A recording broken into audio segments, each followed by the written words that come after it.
Bonjour à tous, aujourd'hui je vais vous parler d'un homme au sale caractère qui a snobé le latin pour enseigner la langue du peuple, qui a rejeté toutes les connaissances de son époque pour fonder une médecine basée sur des idées qui nous paraissent aujourd'hui totalement absurdes, et dont l'héritage a pourtant profondément marqué la science moderne. Cet homme, c'est Paracelse.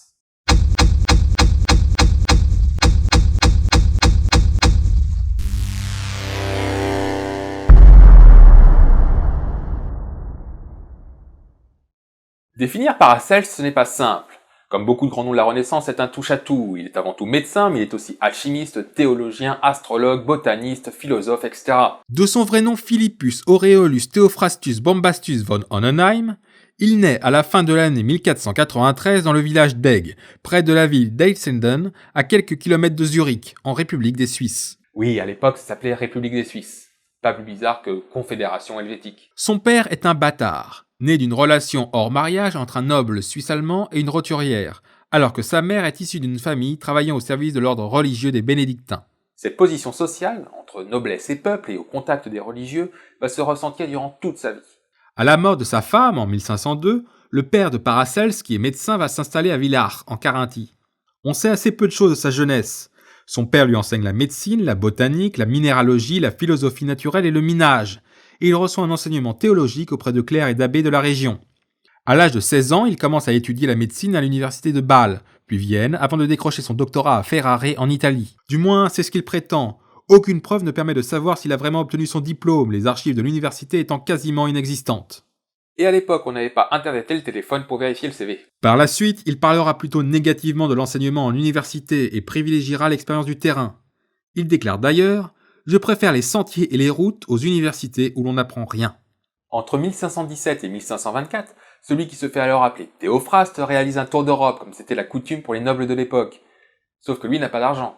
Il se met au service de l'armée de Venise en tant que chirurgien barbier. Ce métier a été créé au Moyen-Âge afin d'effectuer les actes chirurgicaux, à l'époque interdits par l'Église aux médecins membres du clergé. Ces chirurgiens effectuent des saignées, enlèvent des dents, amputent des membres et quelques-uns coupent les cheveux et la barbe. Il opère en Hollande, en Scandinavie, en Prusse, en Tartarie et probablement au Proche-Orient. Il est également médecin itinérant en France, en Espagne, en Allemagne et en Europe de l'Est. Bref, il voyage, il observe, il exerce la médecine et il accumule de l'expérience. En 1524, il s'installe à Salzbourg, mais suite à une dispute théologique et sans appui politique, il est contraint de fuir la ville en 1525 en y laissant une grande partie de ses biens. Par la suite, il passe par Bade, Strasbourg, avant d'être nommé médecin municipal à Bâle en 1527. Il y côtoie Erasme et quelques grands penseurs humanistes de l'époque. C'est une petite consécration pour ce jeune médecin de 34 ans. Sauf que voilà, Théophraste est plutôt du genre iconoclaste. Il fait payer ses soins très chers aux riches, afin de pouvoir soigner gratuitement les pauvres. Il prodigue son enseignement en alémanique, un dialecte allemand langue du peuple, et non en latin langue véhiculaire de la connaissance. Il rejette la médecine des anciens, il s'oppose aux médecins maîtres d'école étudiant les livres, et préfère la médecine de terrain. Ce qui n'est pas sans rappeler un autre docteur, en archéologie cette fois-ci, bien que pas très scrupuleux niveau déontologie. Il finit par se disputer avec tous les médecins, pharmaciens, religieux et autres penseurs humanistes de la ville. Suite à une énième dispute particulièrement virulente et craignant pour sa vie, il doit à nouveau fuir en 1528. Ce rejet va profondément le marquer. Même s'il refusait la comparaison, certains de ses contemporains ont fait de lui le Luther de la médecine. Il abandonne le nom de Théophraste pour celui de Paracelse, en référence à Cels, médecin et encyclopédiste romain du 1er siècle, dont les ouvrages faisaient référence à l'époque. Il décide de voyager de ville en ville afin d'exercer sa médecine. Il passe par Colmar, Nuremberg, Berchtesgaden, Saint-Gall, Appenzell, Pfaffer, Ulm et Augsbourg. Écrivant souvent des ouvrages, jamais publiés, et se faisant expulser encore plus souvent. Sa réputation grandit et dans les années 1537-1538, il est reçu plusieurs fois par Ferdinand Ier, roi de Bohême et de Moravie, roi des Romains et futur empereur romain germanique. En 1540, il retourne à Villars, puis à Salzbourg, où il meurt le 24 septembre 1541 à 48 ans. Malheureusement pour lui, peu de ses ouvrages furent connus de son vivant. Seule sa grande chirurgie paraîtra en 1536. Il faut attendre 1589 pour qu'une première édition voie le jour grâce à Johannes Husser. Quelques années plus tard, Lazar Zettner y ajoute des œuvres de chirurgie. Mais c'est seulement en 1922 qu'une nouvelle tentative d'édition est lancée, toujours incomplète. Décrié et seul de son vivant, oublié après sa mort, Paracelse a pourtant laissé sa marque dans la science moderne. Ses conceptions philosophiques étaient par contre assez éloignées des critères actuels. Fervent catholique durant toute sa vie, il considère que seule l'illumination divine peut amener à la connaissance. Il veut donner des fondations chrétiennes à la médecine et ainsi rejeter la médecine païenne galéniste. Basée sur les travaux d'Hippocrate et de Galien, cette dernière est synthétisée par le Qanûm, écrit par l'arabe Avicenne en 1020. Alors que Galien avait mis l'anatomie, l'expérimentation et la raison au cœur de sa philosophie, sa version moyenâgeuse est considérée comme un dogme indépassable. Chez les galénistes, l'origine de la maladie est due à un déséquilibre des 4 humeurs, bile jaune, bile noire, sang et lymphe, ou des 4 qualités, chaud, froid, humide et sec. C'est de là que vient l'expression ne pas se faire de bile, c'est-à-dire ne pas se faire de soucis, car l'excès de bile noire était associé à l'anxiété et à la dépression. Chaque remède tend à rééquilibrer ses humeurs et qualités et dépend de l'état du patient et non de sa maladie.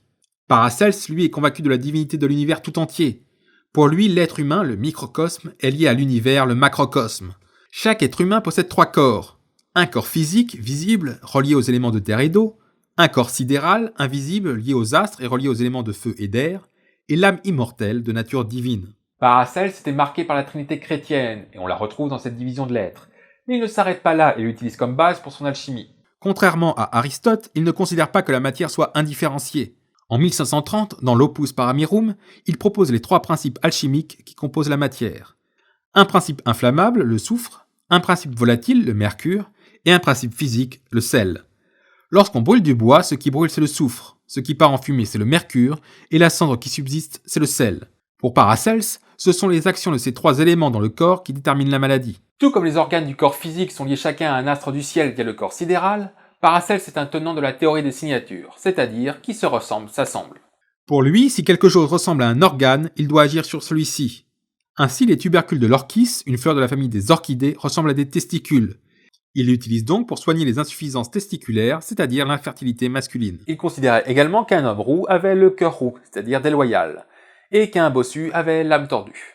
Par contre, il ne dit pas d'où vient son caractère de cochon. Il considère également que toute la nature est alchimie, c'est-à-dire qu'elle transforme, sépare et purifie grâce à ce qu'il appelle le vulcanus. Ainsi, la transformation du blé en farine puis en pain sont 2 transformations faites par l'homme, grâce au vulcanus externe, alors que l'estomac transforme le pain en chair et en sang et sépare les mauvais éléments pour les expulser grâce au vulcanus interne. Avec de telles bases théoriques, on comprend mieux que Paracels choquait son époque. Et la nôtre aussi. Pourtant, sa conception alchimique est révolutionnaire. Elle pose des bases essentielles à la future chimie. La matière n'est plus uniforme, elle devient composée et elle peut réagir et se transformer. Paracels ne s'intéresse pas à l'alchimie pour la transmutation, c'est-à-dire changer une substance en une autre, comme le plomb en or, ou à la quête d'absolu comme la panacée ou la vie éternelle. Il préfère se concentrer sur des observations concrètes. Il cherche avant tout à comprendre le fonctionnement de la nature, et il pense que l'alchimie peut purifier et améliorer l'efficacité des remèdes. Ses idées médicales sont révolutionnaires, en posant le principe que chaque maladie possède une cause ou un agent spécifique. Contrairement aux galénistes, il ne se concentre pas sur le patient dans son ensemble, mais sur ses symptômes. Il distingue 5 causes. L'entité naturelle, due à un agent extérieur, l'entité vénéneuse, c'est-à-dire le poison, l'entité astrale, liée à l'influence des astres, l'entité spirituelle, responsable des maladies mentales, et l'entité divine. Chaque cause perturbe les 3 principes qui composent le corps. Il faut donc le corriger de manière alchimique. Rien qu'avec ça, le mec pose les bases du futur de la médecine. Il est un pionnier du diagnostic clinique, étudiant chaque symptôme et analysant les urines. Il donne un embryon de théorie des germes, les agents extérieurs qu'il faut éliminer. Il prône des remèdes spécifiques à chaque maladie ou symptôme et non une panacée ou un rééquilibrage humoral. Il étudie de manière systématique les vertus des minéraux et des plantes et promeut la balnéothérapie. En matière de toxicologie, il déclare que c'est la dose qui fait le poison, et donc qu'à petite dose, un poison mortel peut guérir.